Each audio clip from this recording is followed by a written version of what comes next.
Kita ingin membincangkan kepada anda dengan satu lagi topik yang juga bersempena dengan bulan kemerdekaan yang akan kita sambut pada 31 Ogos ni. Dalam masa sama juga elemen yang paling penting yang dibincangkan hangat, diperdebatkan setiap tahun, tetapi ia masih lagi ada dalam masyarakat kita adalah berkaitan dengan rasuah. Jadi kami nak bawakan kepada anda seorang tetamu, iaitu Anas Zubedi, pengarah Zubedi M Sdn Bhd, untuk kita sama-sama bincangkan tentang satu kempen sebenarnya yang dilakukan oleh pihak Anas untuk merdekakan kami daripada rasuah. Jadi kita nak sentuh secara terperinci berkaitan dengan topik ini.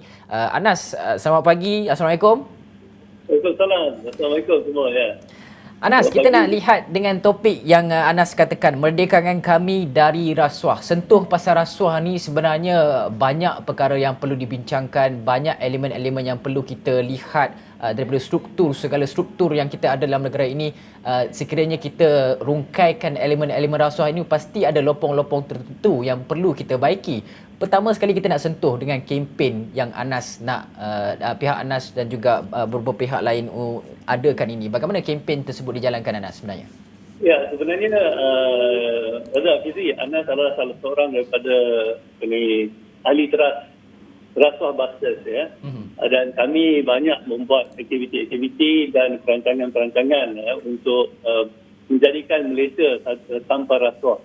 Salah satu daripada kempen kami adalah kempen untuk Ogos 31 ini adalah merdekakan kami dari rasuah, di mana kami telah buat 4 video di mana anak-anak kecil Malaysia ya yang berbilang bangsa dan berbilang agama meminta dan berdoa kepada Tuhan sendiri untuk merdekakan diri mereka dan merdekakan negara kita, merdekakan keluarga mereka dari rasuah.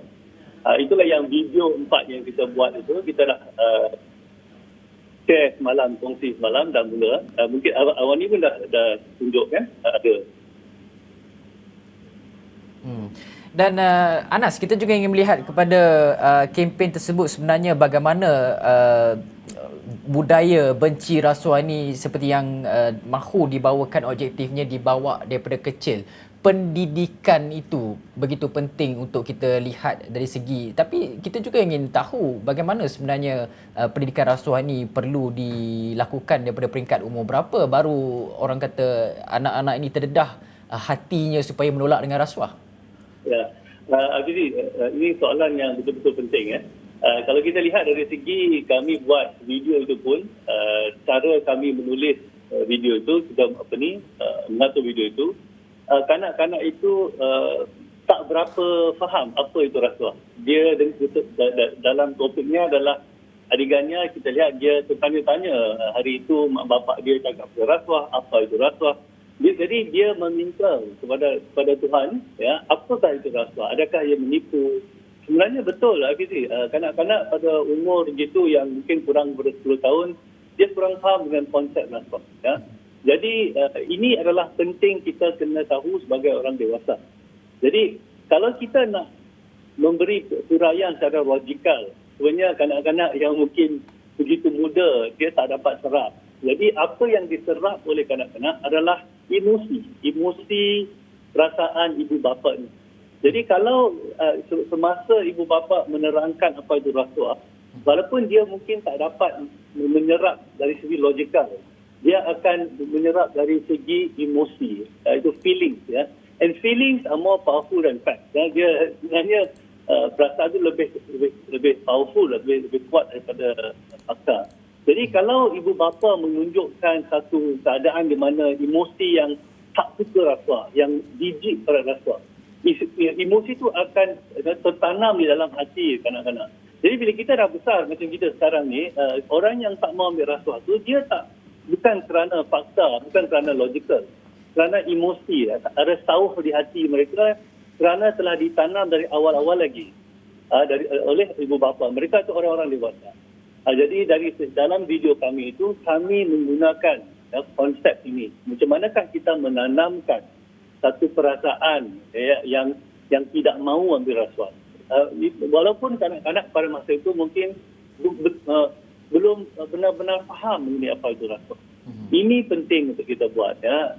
Kerana Fizi, mungkin Anas panjang sikit cerita ya. Dalam tahun 80-an ada kawan Anas, satu profesor ya. Dia buat kajian. Kajiannya dalam umur kanak-kanak umur 11 hingga 13 tahun. Dan dia ada dalam kajiannya apakah cita-cita anda ya. Ini kajian ni buat di Klang Valley lah ya. Dan ramai yang tulis itu, kanak-kanak itu tulis dia nak jadi ahli politik. Ya. Lepas tu kedua dia tanya kenapa nak jadi ahli politik. Dia kata kerana boleh kaya. Ini adalah satu masalah kita boleh nampak dari 80-an. Sekarang yang umur 11-12 tu masa tahun 18, sekarang umur 40 lebih. Ya. Jadi kalau awal-awal kita tidak menjaga dan memberi moral karakter yang betul, yang mana kita tahu rasuah tu tak bagus, tak elok, dikeji oleh Tuhan, dikeji oleh Allah. Dari awal-awal lagi, nanti bila dah besar, dia tak ada anchor ataupun tahu dalam hatinya untuk menolak rasuah. Tolakkan rasuah ni, dia tak payah guna fakta. Kita kena guna suara hati kita. Itulah kita nak cuba. Rasuah basta ni bukan nak buat setahun, 2 tahun. Kami nak lihat satu generasi, 2 generasi. Jadi kalau kita lihat yang mula-mula dulu kami buat mak kata jangan. Mak kata jangan kita target sebenarnya orang yang dah dewasa. Sekarang kita buat video pula yang nak target untuk kita nak cuba bagi fokus kepada kanak-kanak kita supaya mak bapak akan huraikan dengan emosi yang menunjuk jijik pada rasuah. Emosi itu akan diterap oleh anak-anak kita supaya dalam bila sekarang dia umur 1 tahun, dia umur 10 tahun, bila dia umur 40 tahun, dia tak akan nanti nak ambil rasuah. Ya. Dan Anas, perkara yang paling bagi saya lah kan, saya lihat memerhatikan apabila kes-kes rasuah yang sedang dibicarakan di mahkamah, kita SPRM bongkar kes-kes rasuah dan sebagainya, kenapa masyarakat tidak memandang perkara itu satu perkara yang begitu jijik, yang kalau kita nak bandingkan dengan jenayah-jenayah lain, rogol dan sebagainya itu, dia ada satu macam ada lain rasanya pandangan masyarakat terhadap jenayah-jenayah tertentu dengan jenayah rasuah ni. Macam jenayah rasuah ni sebenarnya macam satu perkara biasa. Macam tu ke Anas? Ya, itu satu pandangan yang sedihlah kita dengar macam tu kan. Ini adalah sebabnya mungkin kita telah menerima norma-norma rasuah itu biasa. Ya. Kadang-kadang kalau kita boleh dengar dalam percakapan orang, dia kata semua orang ambil, tak ambil yang bodoh kan. Ya, ini adalah norma kita. Jadi kita kena tukar norma ini. Ya, kita mesti tukar di mana norma mengatakan bahawa ini bukan benda bagus. Rasuah itu kita mesti elak. Dan mungkin bila kita membina kembali rakyat kita dengan masyarakat kita dan juga mungkin anak-anak kita yang sudah membesar nanti, masa depan kita, mungkin mereka akan melihat sesuatu dengan lebih serius lah. Ya betul kata Afiq itu ya, macam okey je. Rasuah pula menjadi, Anas masa dalam beberapa tahun sudah, Anas pergi ke New Zealand. Ya, di New Zealand masa itu ada kes rasuah 124,000. Bukan surat besar depan. Dia front page 124,000 rasuah. Di Malaysia kalau rasuah 124,000, dia berkata, "Alah ni kecil je, ini tak ada apa-apa lah. Kita main juta-juta." Jadi ini adalah satu masalah yang besar kita di Malaysia. Kita kena betul-betul melihat secara mendalam. Ini adalah masalah besar. Ini kita mesti menangani. Oleh kerana itulah kami dekat Rasuah Basta, tadi kita ada nak dengar cakapan mengenai kita ada Perdana Menteri baru, nanti balik ke Parlimen. Kerana itulah kami dari Rasuah Basta, kami minta 3 perkara. Kalau bila ahli-ahli Parlimen masuk dalam Parlimen tu, kita mesti menumpukan kepada 3 isu yang penting.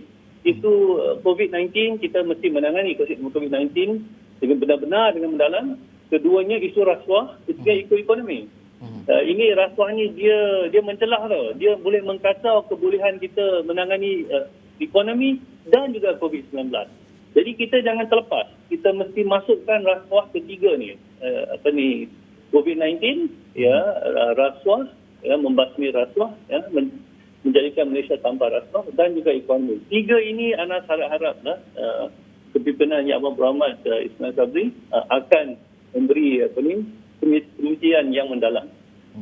Dan cerita berkaitan dengan apa fokus yang perlu dilakukan oleh Datuk Seri Ismail Sabri Yaakob, sudah pasti saya juga mahu menyentuh bagaimana sebenarnya elemen-elemen rasuah itu dapat kita tangkis daripada segi kepimpinan. Bagaimana Anas lihat segala perbelanjaan, segala perolehan yang dilakukan oleh pihak kerajaan dan sebagainya yang akan dibentuk ini nanti, bagaimana transparan itu boleh kita keluarkan supaya orang awam faham dalam dan juga luar apa yang berlaku dalam pihak kerajaan, dan ia tidak dirahsiakan semata-mata hanya untuk menjaga ketenteraman awam, nak tidak mahu mencetuskan panik dan sebagainya, sedangkan sekiranya perkara-perkara berkenaan dibincangkan secara ilmiah dan sebagainya, kita boleh dapat pandangan-pandangan contoh daripada Anas, daripada pakar-pakar lain yang mempunyai kapasiti dalam membuat cadangan dan sebagainya. Bagaimana Anas lihat perkara-perkara tersebut dapat kita pastikan bahawa elemen-elemen rasuah itu dapat kita orang kata tenteramkan, sebab sekarang ni apabila Datuk Seri Ismail Sabri Yaakob mengambil alih kepimpinan, apa yang dibimbangkan oleh orang ramai adalah berkaitan dengan individu-individu yang menyokong Datuk Seri Ismail Sabri Yaakob sekiranya berlaku campur tangan-tangan gaib dan sebagainya dalam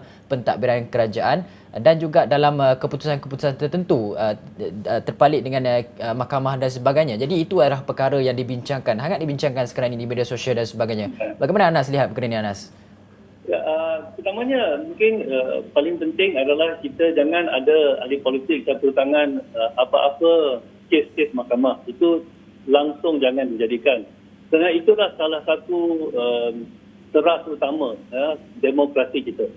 Ya, separation of powers pertamanya. Keduanya, kita mesti ada parlimen yang berfungsi di mana perbahasan secara yang mature ataupun matang, ya, bukan teriak meneriak tak ada kesopanan.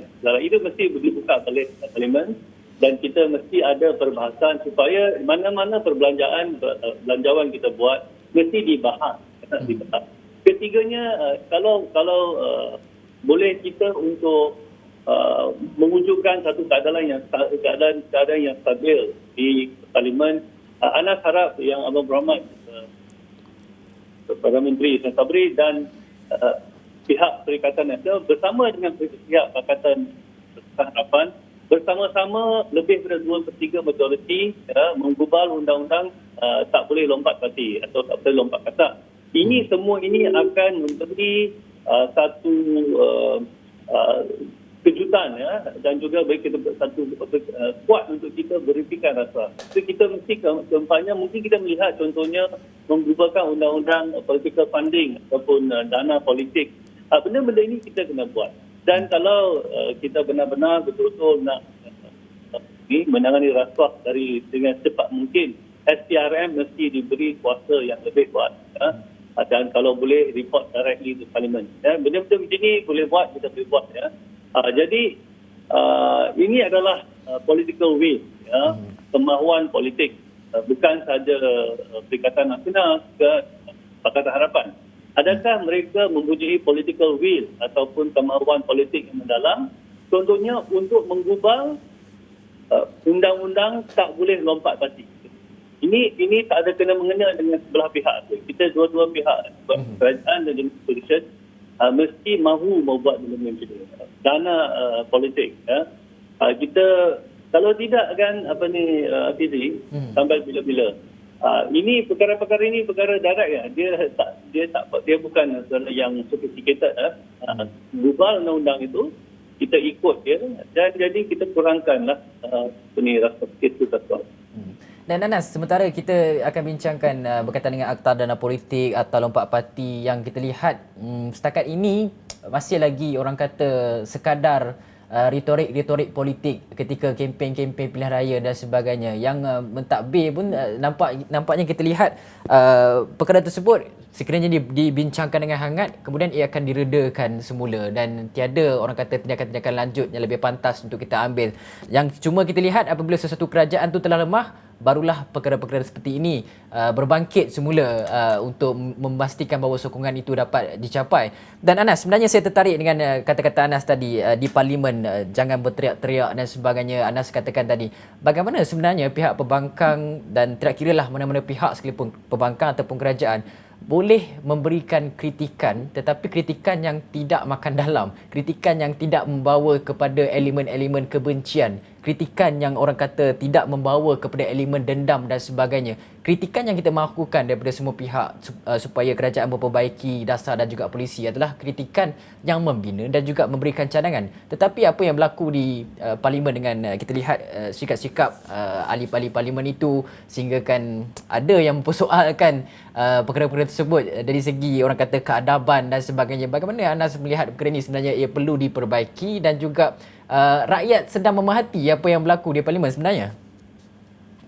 Itu masalah dia. Kata rakyat sedang memerhati. Ahli-ahli parlimen tu dia mesti mengubah dia mesti buat bising sikit supaya orang-orang dia yang daripada dia punya konstituen nampak dia buat kerja. Tapi kalau boleh caranya okey, tapi caranya mesti janganlah berteriak-teriak, jangan gunakan benda-benda seksis contohnya. Ini dua-dua pihak, bukan saja satu pihak.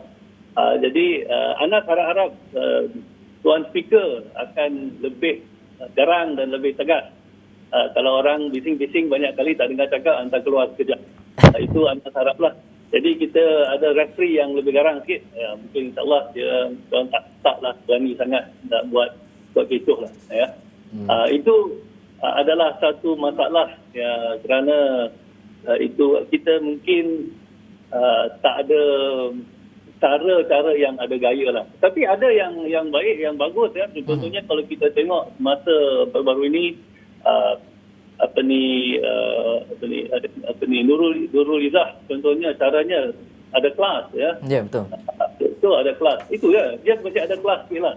Cara dia cakap tu ada kelas, dia bagi fakta-fakta. Dia bila kerajaan buat baik kita betul, kita mesti kata ini ada juga yang betul. Bukan semua salah saja kan. Juga pihak kerajaan pun bila pihak opposition memberi idea-idea benar, terima aja. Don't be egoistic lah. Betul juga, bagus juga idea daripada belah sana kan. Itu Anas rasa kita ada, memang kita harus berdebat, tapi dia ada dia punya level dia ada dia punya tahap dia. Ada level debat dan juga ada dengar mungkin belah sana ada idea-idea yang lebih baik, lebih bagus yang kita harus guna pakai. Dan Anas, ketika mana kita lihat parlimen itu bercakaran, berteriak dan sebagainya, sebenarnya mungkin di belakang-belakang mereka ini berkawan saja. Dan dalam masa yang sama juga Anas, yang kesian penyokong-penyokong Hafizi. Yang penyokong-penyokong sampai tak kawan, ada keluarga semua berkelahi, Tapi lepas tu kita tengok ahli-ahli parlimen dia bagi kopi sama-sama itu penting kita kena tahu itu perdebatan kita bukan musuh tau. Kita opposition di Malaysia. Kita bukan musuh. Kita semua rakyat Malaysia. Jadi kita bukan bermusuh-musuhan. It's a political enemy. Dia bukan dia musuh politik, bukan musuh manusia, musuh sesama Malaysia. Lain sikit. Betul tu. Dendam jangan sampai ketua lah orang kata. Hafizi, kalau kita boleh balik ke kempen kami tadi, kemerdekaan kami dari rasuah ni. Kami buat video 4, tapi kami harap kempen ini akan diambil hati oleh semua rakyat Malaysia, terutama influencer kita. Yang ada anak penakan, yang ada cucu kita buat video kita sendiri. Dalam video kita sendiri itu kalau boleh kami daripada Rafah Buster nak meminta dan memohon semua rakyat Malaysia sampai dari sekarang sampai 31 Ogos ataupun selepas sampai September 16 Hari Malaysia, kita buat video anak-anak kita orang-orang Islam contohnya dia kata angkat tangan, dia kata ya Allah merdekakanlah kami Rafah, amin. Itu je. Kita ambil video-video anak-anak kita yang cute-cute gila tu, kita video je kita lepaskan, kita masukkan dalam kita punya social media. Kalau boleh kita sama-sama buat begini, kalau kita buat kempen ni, insya-Allah apa akan berlaku, anak-anak kita boleh nampak perasaan kita. Dia nanti menyerap emosi kita yang tak mau rasuah. Walaupun dia tak faham lagi mengenai rasuah, tapi dia tahu. So, dia percaya dengan ibu bapa mereka. Memang bapa mereka tahu ini memang benda yang terbaik. Dalam hati mereka akan terpahat, jangan ambil rasuah. Jadi bila dia dah besar, bila umur 17, 18, lepas itu dah 20, 40 tahun, bila diberi atau bila masa adanya ada keadaan di mana rasuah akan berlaku, dalam hatinya sendiri ada tahu mengingati Allah, mengingati Tuhan mereka sendiri, dia tak nak ambil rasuah. Jadi kalau boleh kita nak minta lah sebanyak-banyaknya rakyat Malaysia ambil video anak kita, anak-anak kita. Dalam video tu senang aja. Suruh anak kita buat ya Allah, ya, merdekakanlah kami daripada rasuah. Amin. Yang orang India, orang Hindu buat cara Hindu, yang orang Kristian buat cara Kristian, orang Taoist Buddhis buat cara Buddhis, orang Sing buat cara Sing. Contohnya itulah kita minta ya kalau boleh. Okey, baik, satu kempen yang begitu baik dalam kita cuba merangka untuk pembentukan semula negara, bangunkan semula Malaysia kita, dan kita berterima kasih kepada Pengarah Inovasi Sosial dan Perubahan Talis Universiti Anas Zubedi atas perkongsian daripada pelbagai sudut berkaitan dengan isu rasuah, bagaimana pembentukan kerajaan baru dan sebagainya yang kita jangkakan pada pukul 2.30 nanti. Pelantikan Datuk Seri Ismail Sabri Yaakob sebagai Perdana Menteri yang ke-9. Kita berterima kasih kepada sekali lagi kepada Anas Zubedi atas perkongsian tersebut.